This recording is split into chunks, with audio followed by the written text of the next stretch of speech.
Jasmine stared at him. Your real name isn't Jasmine. The word stayed in the room like smoke. Cold. Sharp. Impossible. She let out a short laugh. Not amused. Disbelief. You brought me here to play games. Don't scroll now, because the man everyone fears is about to reveal the truth she was never meant to know.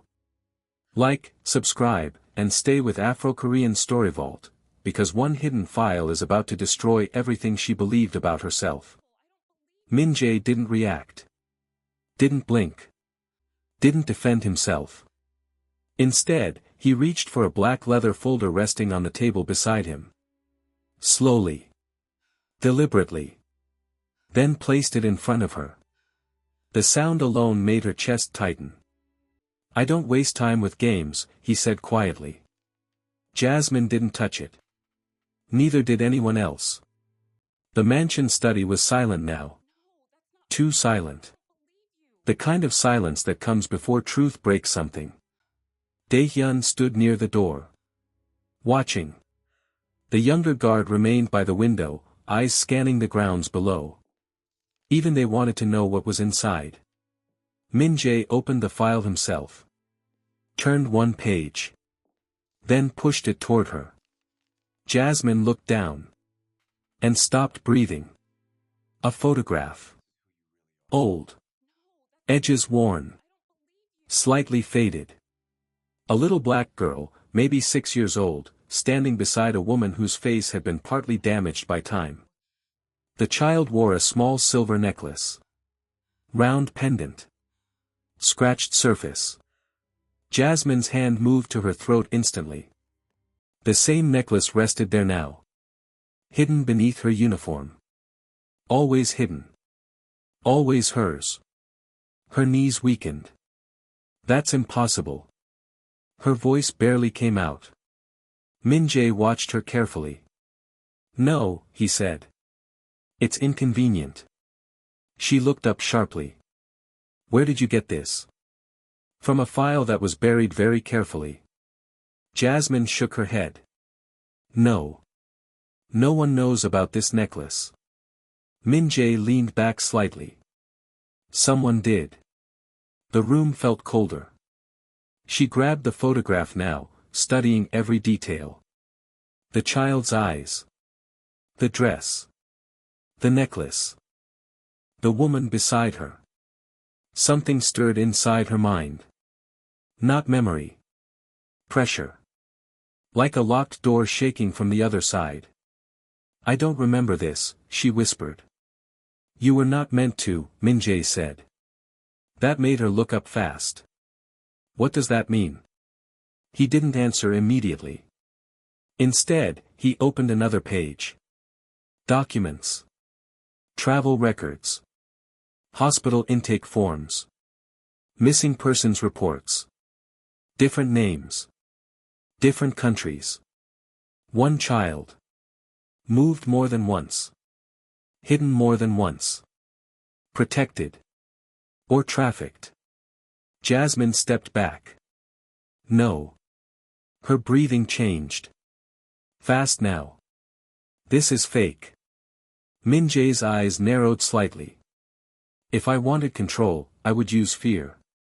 Truth is more expensive. Dae-hyun glanced at him. Even he had not heard that line before. Jasmine looked back at the pages. Dates. Stamps. A medical transfer from Ghana.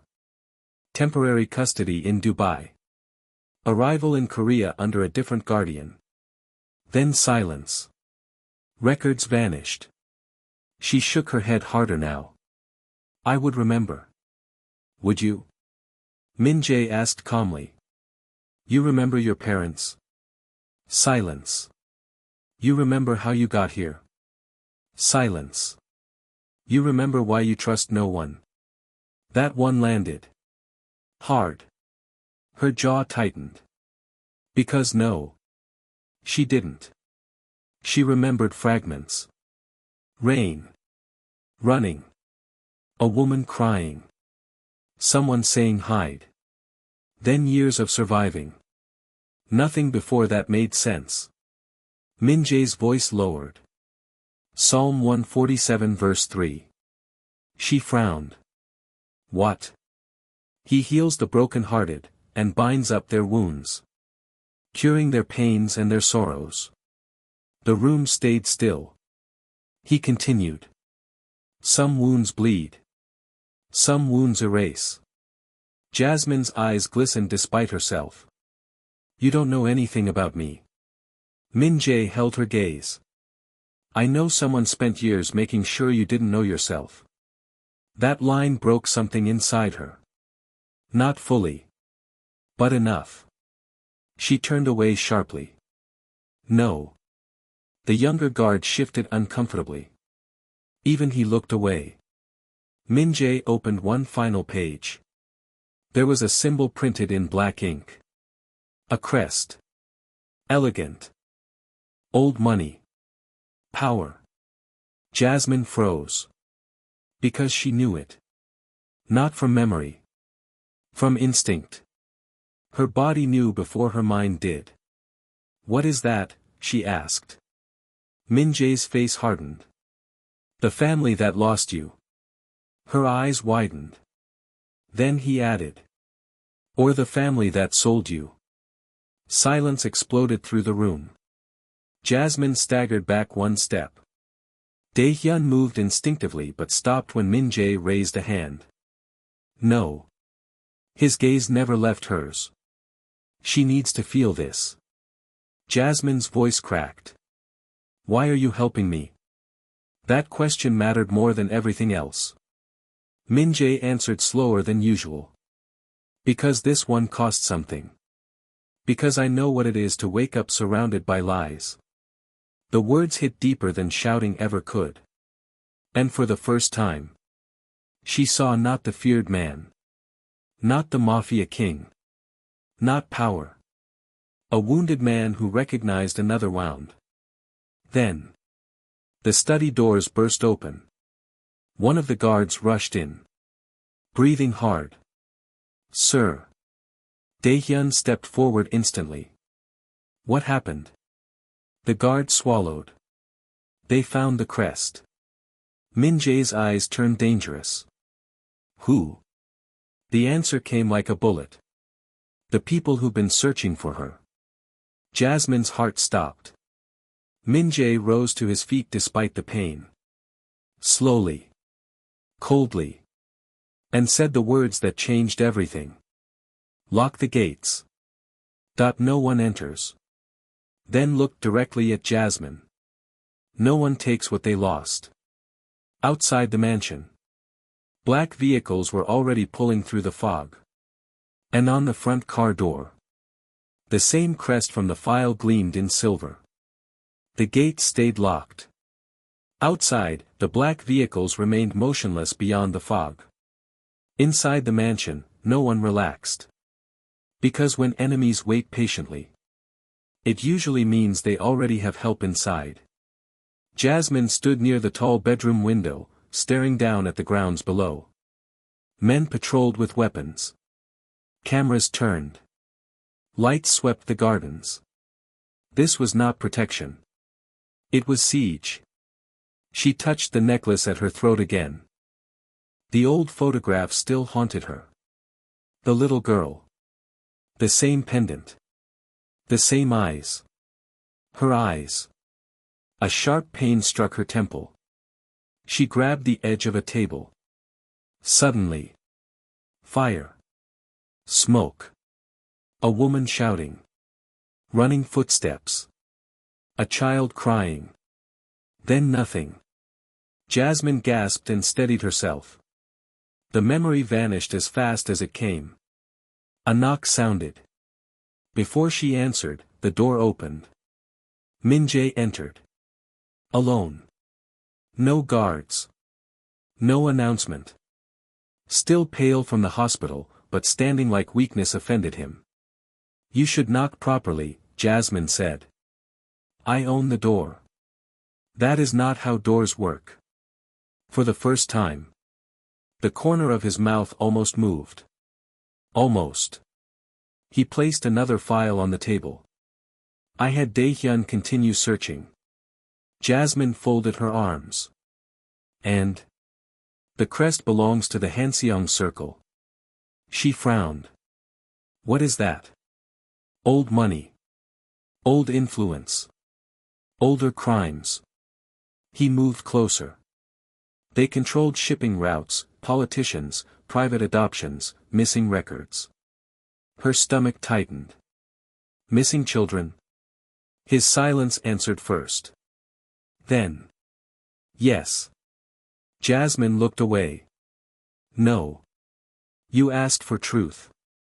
This feels like poison. Truth often does. She hated that line because it felt true. Min-Jae opened the folder. Inside were names. Photos. Transactions. And one page circled in red. Female child transferred. Origin, Ghana. Age, 6. Status, confidential. Jasmine's hands shook. That could be anyone. It could. Or it could be you. She stepped back sharply. Why do you care so much?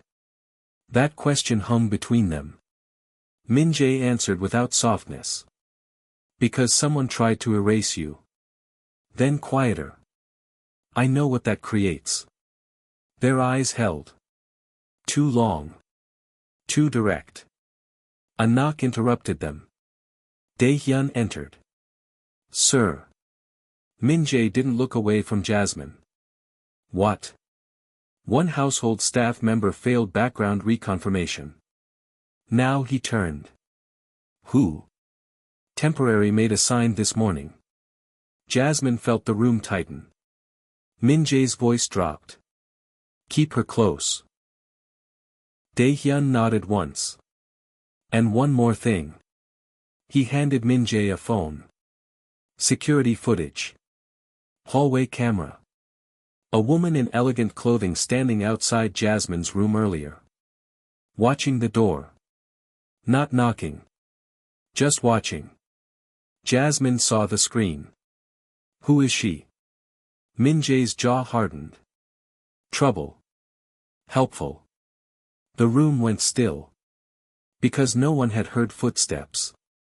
A woman's voice came from the doorway. She stood there in a fitted cream dress, flawless makeup, expensive heels, cold beauty sharpened by confidence. She smiled at Jasmine first. Then Min-Jae. You came home from death, she said lightly. And brought company. Jasmine knew instantly. This woman was dangerous. Min-Jae's expression revealed nothing. Why are you here, Seo-rin? The woman entered slowly. Asking about me before introducing your guest. Her eyes moved over Jasmine's cleaner uniform. Lingering. Judging. How rude. Jasmine straightened. I can introduce myself. Seo-rin smiled thinly. I'm sure that's all you've ever had to do. Dae-hyun shifted slightly. Ready. Min-Jae's tone cooled. Leave. Seo-rin looked amused.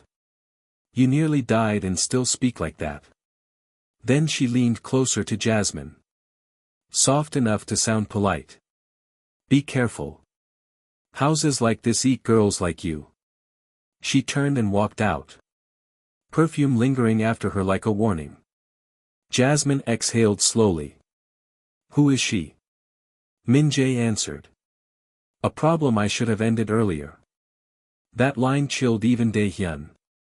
Minutes later. Jasmine sat alone in her room. Trying to breathe. Trying to think.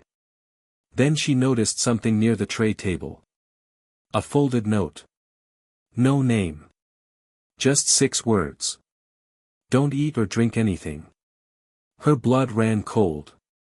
Then the bedroom handle slowly began to turn. The door opened. And the person entering carried a silver tea tray with a smile too calm to trust. The door opened slowly. No rush. No hesitation. A young maid stepped inside carrying a polished silver tray. Teapot. Fine china cup. Fresh fruit. Warm towel. Someone opened them from inside. Now everyone understood. There was more than one traitor. Then alarms exploded across the mansion. Red lights flashed. Security sirens screamed. Jasmine flinched. Daehyun checked the monitor feed. The outer fence is breached. How many? Min-Jae asked. Multiple vehicles. Jun-seo chambered his weapon. The crest cars. Outside. Black SUVs were already racing up the private road. The Hanseong circle had entered. And someone inside the mansion had helped them. Min-Jae turned to Jasmine. His voice calm. Too calm. Stay behind me. She stared at him. You think that fixes everything? No, he said. It keeps you alive long enough to hate me later. Then the front windows shattered from gunfire. As guards rushed toward the entrance, a masked man stepped through broken glass. Looked directly at Jasmine. And called her by another name. Glass covered the marble floor. Cold night air rushed into the mansion through the shattered front windows. Guards moved instantly. Weapons raised. Bodies positioned. Shouts echoed through the hall. But the masked man who stepped through the broken glass did not rush. He walked in slowly. Like he belonged there. Like bullets were beneath him. His black coat hung straight. Rainwater dripped from the hem. 3 armed men entered behind him. Then 4 more. Disciplined. Silent. Professional. The crest symbol gleamed on one man's glove. The Hanseong circle. Jun-seo fired first. The masked man tilted aside smoothly. The bullet shattered a wall lamp. His men answered immediately. Gunfire exploded through the entrance hall. Jasmine dropped behind a pillar as marble chipped around her. Daehyun dragged her lower. Stay down. This is your version of protection, she shouted. This is a slow night. Min-Jae stood in the open. Still pale. Still recovering. Still somehow the most dangerous person in the room. He didn't flinch. Didn't move. The masked man noticed. Then laughed softly. You really did return from death. Min-Jae's voice was ice. You should be disappointed quietly. The masked man removed one glove. Clapped once. Mocking. Then he looked past everyone. Straight at Jasmine. And said clearly. Amina. The name struck her like a blow. Her breath caught. Images flashed. Fire. A woman screaming. Hands lifting her. Someone shouting. Run, Amina. She grabbed her head. Pain tore through her temple. Jasmine stumbled. Min-Jae turned instantly. What happened? She could barely speak. That name. The masked man smiled. Yes. He stepped forward one pace. That is your name. No, Jasmine whispered. It can't be. It was, he said calmly. Before they buried it. The room tightened. Even Min-Jae's men hesitated. Because this attack was no longer only about territory. It was personal. Daehyun moved closer to Min-Jae. Sniper teams in position outside. Hold fire, Min-Jae said. Jun-seo stared at him. They're inside the house. They came to talk first. That means they fear something. The masked man laughed again. You always did understand pressure. Then he reached inside his coat. Weapons lifted instantly. But he removed only an envelope. White. Unmarked. He tossed it onto the blood-specked marble floor. No one moved. Message from the circle, he said. Min-Jae nodded once at Dae-hyun. Dae-hyun retrieved it carefully and opened it. Inside was a single black card. Silver lettering. He read it once. Then looked at Min-Jae. Expression unreadable. Say it, Min-Jae ordered. Dae-hyun obeyed. Return the girl. Real silence. Then the next line. Or we collect everyone around her. Jasmine felt the room sway. Because suddenly. This was because of her. The masked man continued casually. You have until sunrise. Jun-seo cursed. You break into a fortress to deliver threats. The man looked amused. No. We broke in to prove it isn't one. That landed hard. Because he was right. Someone inside had helped them. Someone still might be helping them now. Min-Jae's eyes darkened. You came into my house. Yes. You threatened my people. Yes. You used her name. The masked man smiled beneath the half-mask. Yes. Min-Jae took one slow step forward. And the whole room felt it. Then another. Even wounded. Power returned to him like breathing. When men want mercy, he said quietly. They should arrive differently. The masked man's posture changed slightly. First sign of caution. You are weak. Min-Jae stopped walking. No. I am angry. Gunfire erupted again from outside. Sniper shots. Screams in the courtyard. One of the invaders near the window dropped instantly. Dae-hyun spoke into his earpiece. Our outer team just arrived. The balance shifted. Fast. The masked man stepped back. Sunrise, Min-Jae. He looked at Jasmine one last time. Come willingly next time, Amina. Then he threw a smoke canister.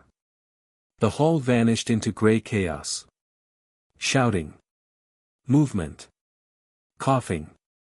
By the time the smoke cleared, the intruders were gone. Only broken glass remained. And the black card on the floor. Jasmine stared at it. Hands trembling. They know me. Min-Jae picked up the card. No. He looked directly at her. They know what you are worth. She shook her head. I don't even know who I am. His answer came low. Then we find out before sunrise. Dae-hyun's phone rang again. He listened. Then looked up sharply. Sir. What now? The woman who sent the tea. She was found dead in the servant tunnel. Jasmine went cold. Dae-hyun finished. And someone carved one word into the wall beside her. Min-Jae's jaw hardened. What word? Dae-hyun looked at Jasmine.